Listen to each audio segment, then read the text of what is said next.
Dick Turpin has certainly left his mark in the English history books and has etched his way into the legends that exist here in Epping Forest. A pond deep in the forest is said to draw people to commit suicide. More than a dozen murder victims were discovered.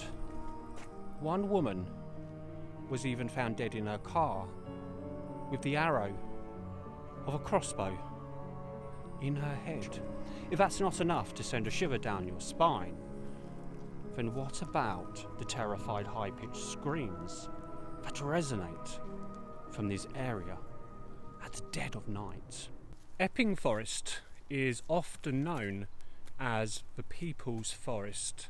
It's a popular destination for walkers, families and cyclists.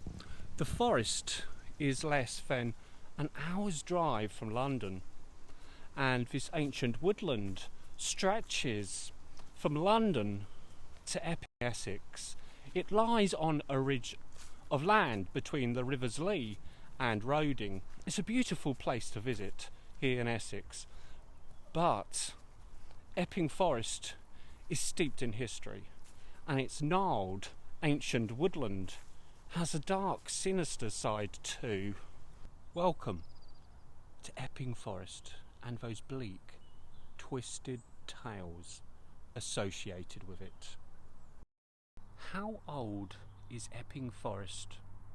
Well, no one really knows for sure, but the discovery of 2 Iron Age earthworks tells us it's thousands of years old. Interestingly, the name Epping Forest was not recorded until the 17th century. Before that, it was part of the larger Waltham Forest. The ancient forest timbers have been used for centuries, and much of the original woodland was cut down during the Anglo-Saxon period. Perhaps the timbers used to build nearby Greensted Church sourced their material from this very forest. An incredible fact about Epping Forest: there are still 55,000 ancient trees growing in this very forest. More ancient trees than any other site in England. Epping Forest is not just a huge woodland. You will find grassland here, heath, streams, bogs, and Epping Forest has about 100 ponds too. Most of these ponds were created for cattle. These cattle are allowed to roam freely through the woods. Some of these ponds are natural, and some were even created by bomb impacts from World War II. During the 12th century and the reign of King Henry II, the forest gained the legal status to become a royal forest. This legal status allowed the Crown to hunt deer and for commoners to use the woodland for gathering firewood and to let their cattle graze.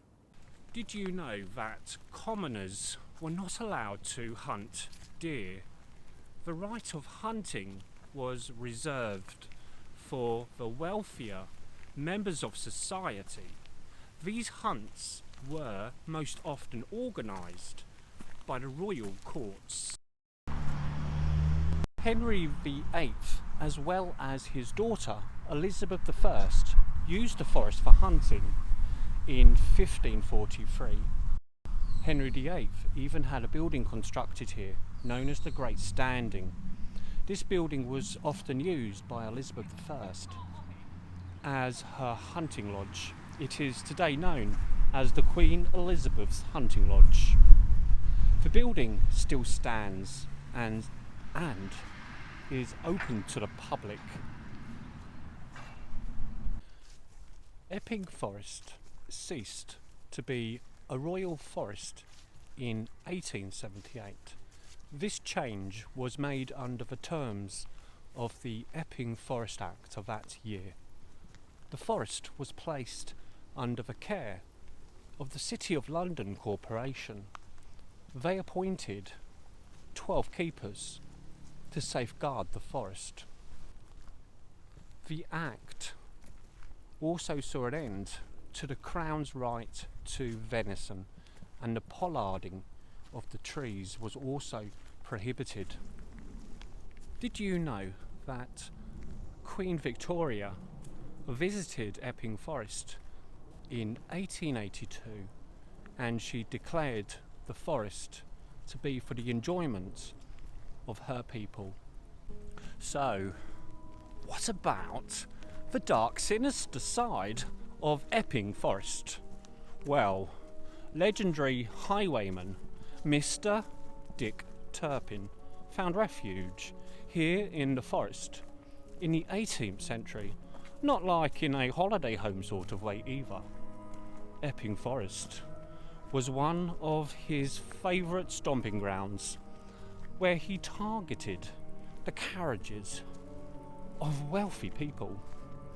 For those of you who have never heard of Dick before, he had a big pistol, which he used to flash at the ladies and gentlemen as they passed by.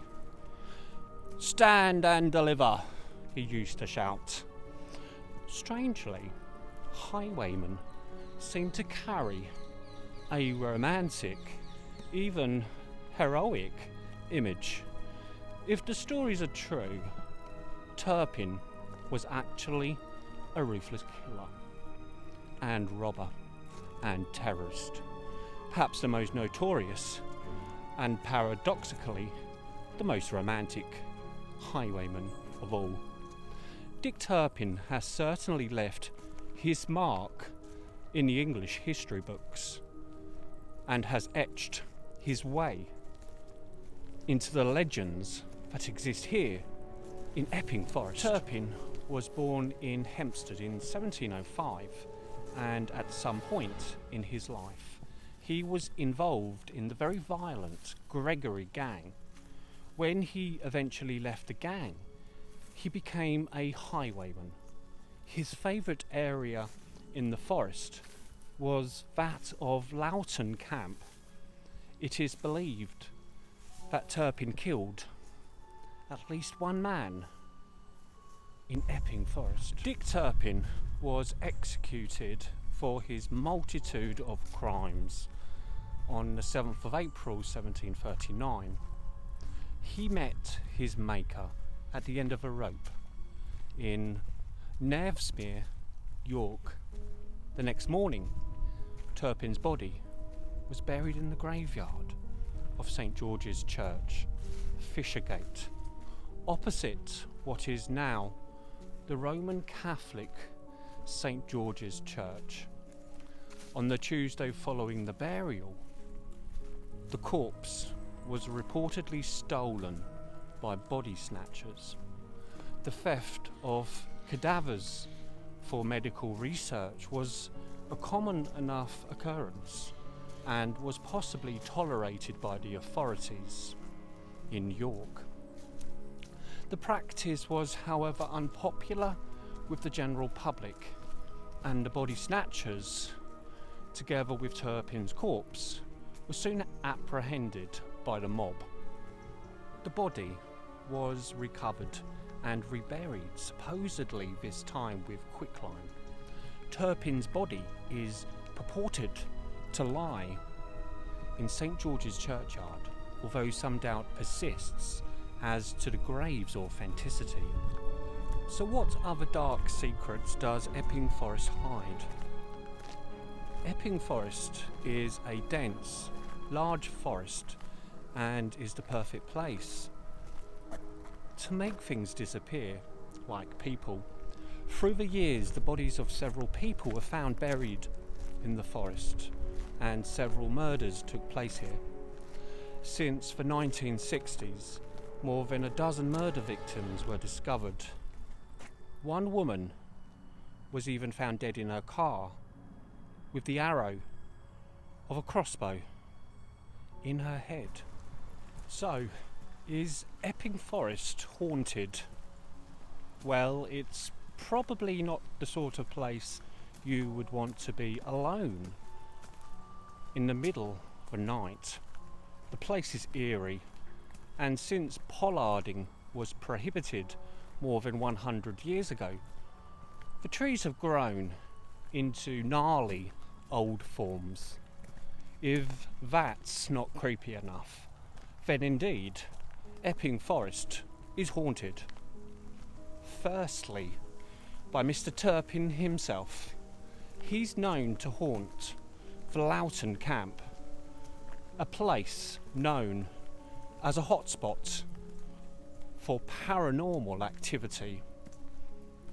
Maybe his spirit is unable to rest, given that he's been dug up by body snatchers at least once and sold for dissection purposes. The site of Loughton Camp was also used as an army base by the tribal queen Boudica. Many people sense the energy of the long-gone soldiers. Boudica was the queen of the British Iceni tribe, who led an uprising against the conquering forces of the Roman Empire in 60 or 61 AD. She was either killed in battle or she died due to her injuries. Boudica is considered a British folk heroine. In the area, people have heard the sounds of drums and marching soldiers. A pond deep in the forest is said to draw people to commit suicide in its dark waters. Legends say that 300 years ago, this pond was the scene of a tragic murder-suicide by two young lovers. If that's not enough to give you the willies, then what about Hangman's Hill? According to local legend, the spirit of a hangman lurks there. He is even known to drag cars uphill, especially if you park your car in neutral. If that's not enough to send a shiver down your spine, then what about the terrified high-pitched screams that resonate from this area at the dead of night? Epping Forest is historical, ancient, mysterious and haunted. Do you dare venture here in the middle of the night alone? If you enjoyed this video here in Epping Forest, then please check out this video beside me about Hatfield Forest. And until next time, everybody, stay safe, keep well, and bye for now. Bye everybody, and thank you.